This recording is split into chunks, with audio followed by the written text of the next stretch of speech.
Россия. Великая страна. Многовековая история, богатое культурное наследие, щедрая природа. Крупнейшее в мире многонациональное государство, сильная держава. Мы предлагаем вам, дорогие друзья, сегодня совершить исторический экскурс «Россия единая и непобедимая».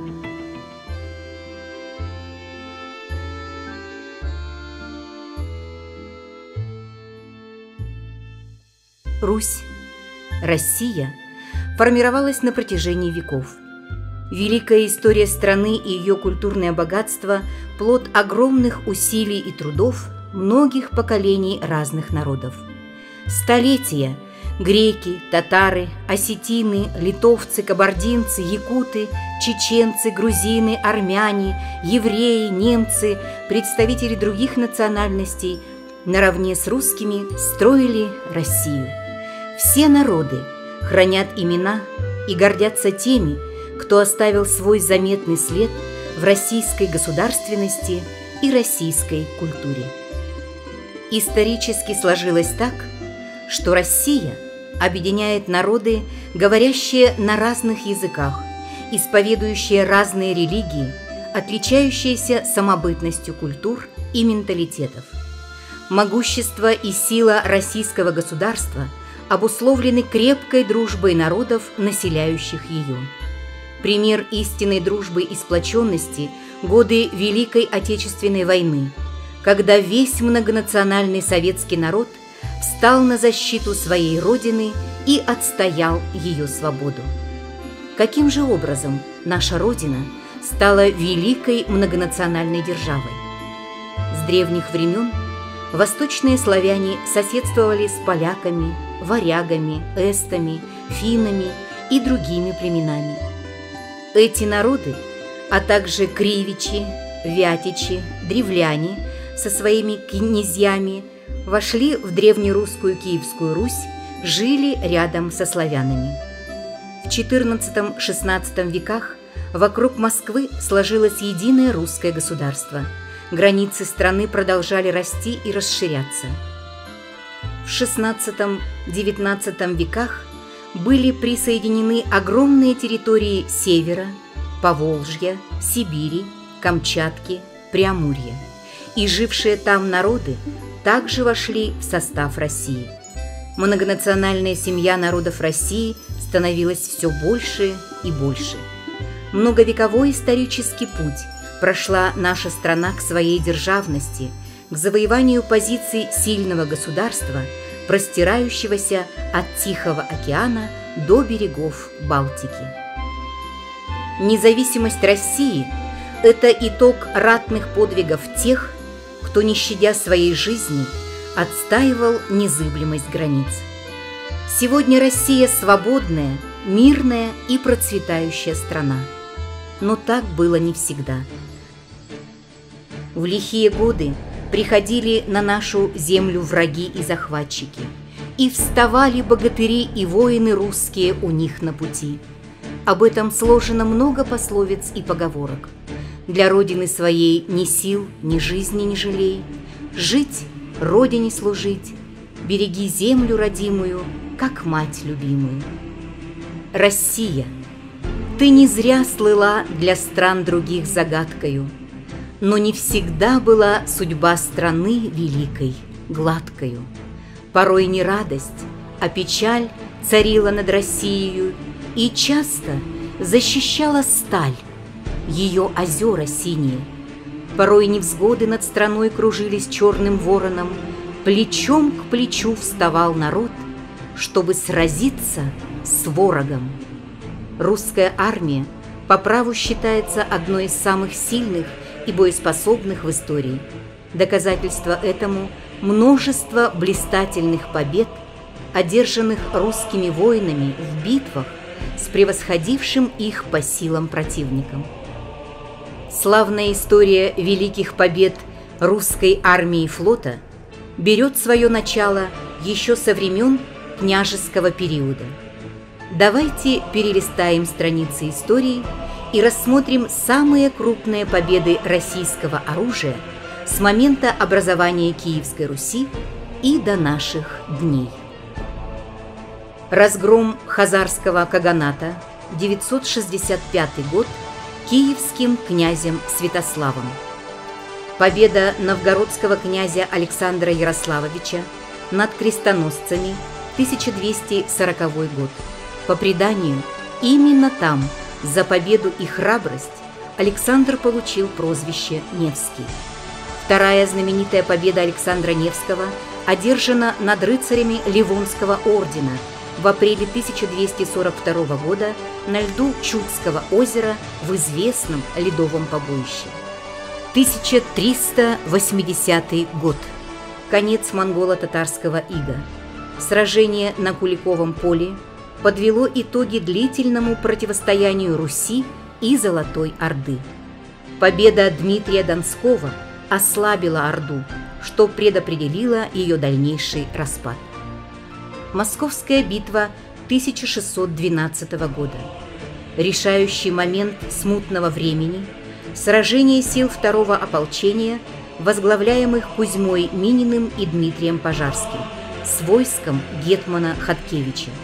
Русские сумели поднять моральный дух ополчения и обратить противника в бегство.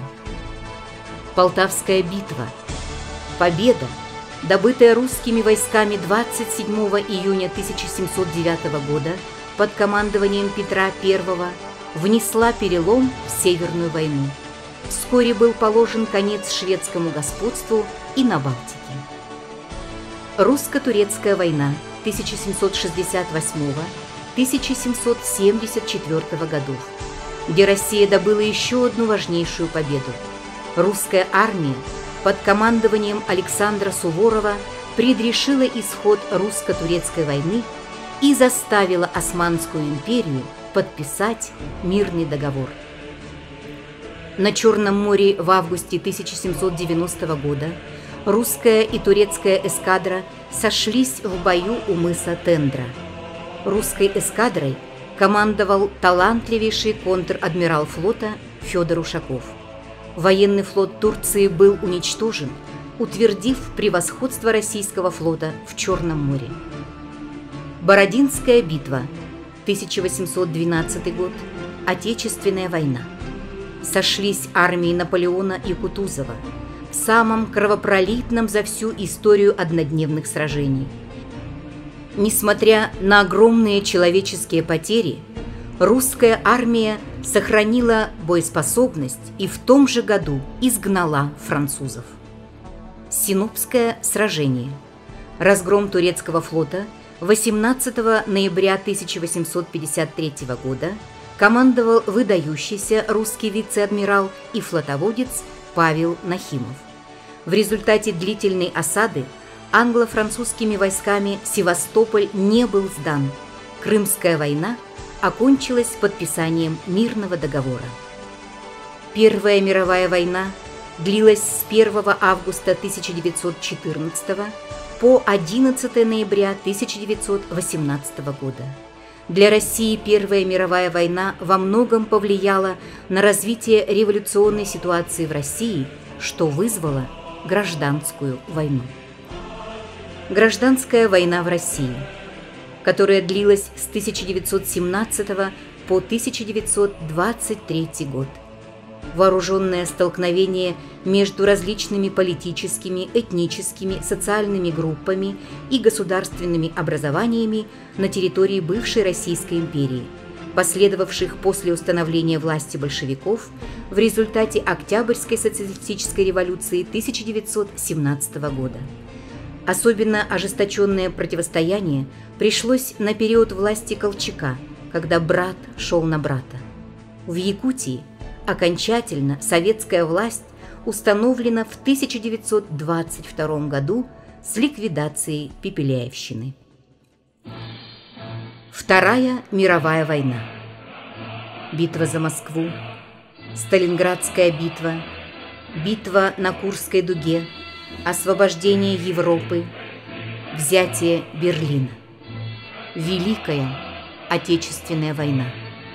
Сколько лишений, мужества, нечеловеческих сил, страданий, героизма, подвига. Благодаря победе советского народа над гитлеровской Германией фашизм был разгромлен. В тяжелой, кровопролитной борьбе советские люди отстояли свой суверенитет, защитили Родину, осуществили историческую освободительную миссию в Европе и Азии, внесли решающий вклад в дело спасения европейской и мировой цивилизации. Война еще раз подтвердила, что решающей силой истории и главным творцом победы в войне является народ. Она убедительно показала, что сила народа в его единении, его духовной сплоченности. Через всю войну советский солдат сумел пронести лучшие черты своего национального характера: самоотверженность, благородство, бесстрашие и воинскую доблесть, смекалку и оправданный риск, высочайшее чувство товарищества, дружбы и окопного братства с представителями всех народов и народностей нашей страны. Героические свершения нашего народа и его вооруженных сил в годы Второй мировой войны были и остаются неиссякаемым источником воспитания патриотизма, любви к Отечеству. Казалось бы, все. Мир, свобода, счастье. Но впереди у России были новые войны, новые потрясения, новые испытания. Вначале был Афганистан, затем Чечня. Потихоньку заживают раны, становятся мудрее и взрослее вчерашние мальчишки, теперь уже мужчины, прошедшие то военное пекло. Но только память о далеких войнах жива, и стереть события той поры не смогут ни годы, ни расстояния. В Афганистане были самые большие потери советской армии со времен Великой Отечественной. Время отдаляет нас от тех событий. Однако память о войне по-прежнему болью отзывается в людских сердцах. Нынешнее поколение не должно забывать тех трагических событий. Мы должны помнить о тех, кто честно исполнил воинский долг, рисковал жизнью ради великой цели – мира на земле. У времени есть своя память, история. Сражения кончаются, а история вечна, потому что написана она кровью солдат и слезами матерей. Она будет жить в памяти сирот, оставшихся без отцов, будет жить в душах тех, кто в ней участвовал.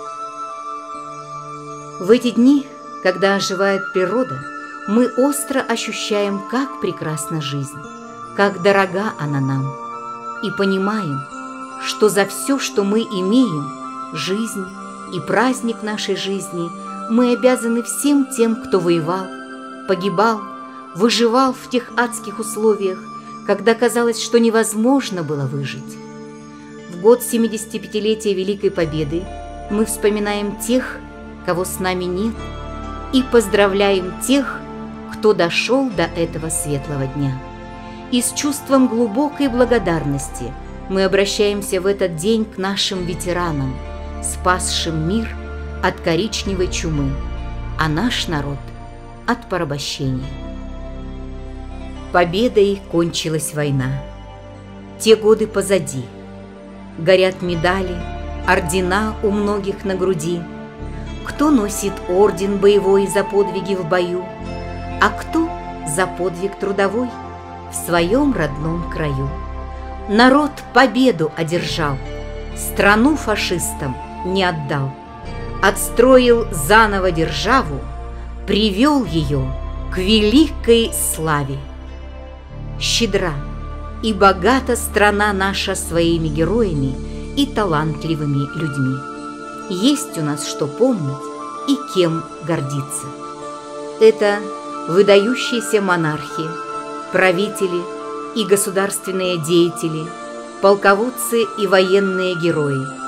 Те, благодаря кому строилась, укреплялась и оборонялось российское государство. Это и великие поэты, писатели, путешественники, ученые, актеры и звезды спорта. Это те люди, которые благодаря интеллекту, упорному труду и таланту оставили свой неизгладимый след в истории России и мира. Им аплодировали современники, и до сих пор преклоняются потомки. Сегодня День России, символ национального единения и общей ответственности за настоящее и будущее Родины. В день рождения нашей страны мы, как граждане России, испытываем особую гордость за историю и культуру нашего большого дома. Сколько нас, различных у России, и татарских, и иных кровей, имена, носящих непростые, но простых российских сыновей. Любим мы края свои родные, и вовек, ни завтра, ни сейчас, отделить нельзя нас от России, Родина немыслима без нас. День России – это символ национального единства. В этот день, как никогда, мы ощущаем нашу общую силу и мощь, обусловленные крепкой дружбой народов нашей страны. Ведь не случайно Конституция России начинается со слов: «Мы, многонациональный народ Российской Федерации, соединенные общей судьбой на своей земле». По-разному величают нашу великую Россию классики и современные поэты. И «Святая земля», и «Прекрасная страна», и «Вторая мама». Во время путешествий мы часто бываем восхищены блеском чужеземной природы, но она никогда не сможет затмить русскую природу. Ее поляны прекрасны, воздух земляничный, и порой суровы просторы, но сказочно прекрасны. Что такое Россия? Это жаркое лето, когда много цветов на зеленом лугу, когда брызги на море жемчужного цвета, когда хлеб созревает и косят траву. Что такое Россия? Это чудная осень, когда в небе курлыча летят журавли, когда шишки созревшие падают с сосен, когда кружатся листья до самой земли. Что такое Россия? Это зимняя сказка, когда снег серебристый лежит на земле, когда мчатся мальчишки с горы на салазках, когда виден узор на оконном стекле. Что такое Россия? Это полная жизни, счастья, бодрости, радости, света весна, когда дождик прохладный на землю вдруг брызнет, когда лес зашумит, отошедший от сна, когда ветер траву молодую волнует, когда птицы поют снова в нашем краю. Я Россию свою, мою землю родную, словно мать дорогую, очень нежно люблю.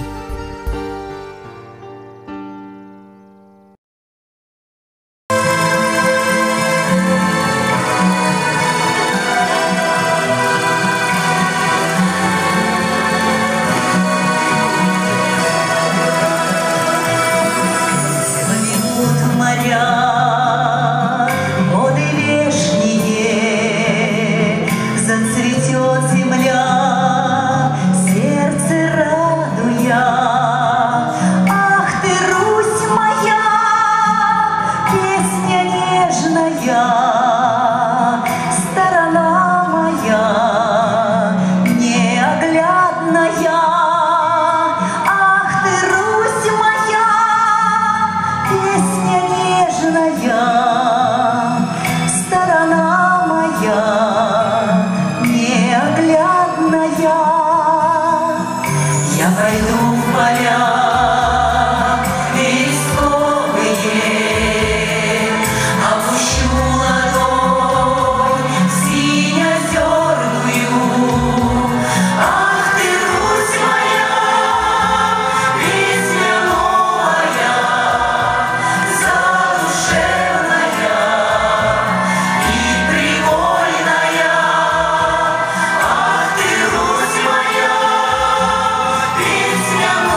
Для человека все должно быть дорого на своей родине. И ее народ, и ее земля, и ее завтрашний день. Будущее Родины в наших руках. Давайте всегда помнить об этом. И пусть в душе каждого гражданина будет место для любви к своей Родине. Пусть сила духа предков принесет развитие и благополучие, даст силы для великих достижений и веру в прекрасное будущее. Пусть щедрость российской земли принесет достаток и уют, умиротворение и гармонию в каждый дом. Счастья всем, процветания! С Днем России!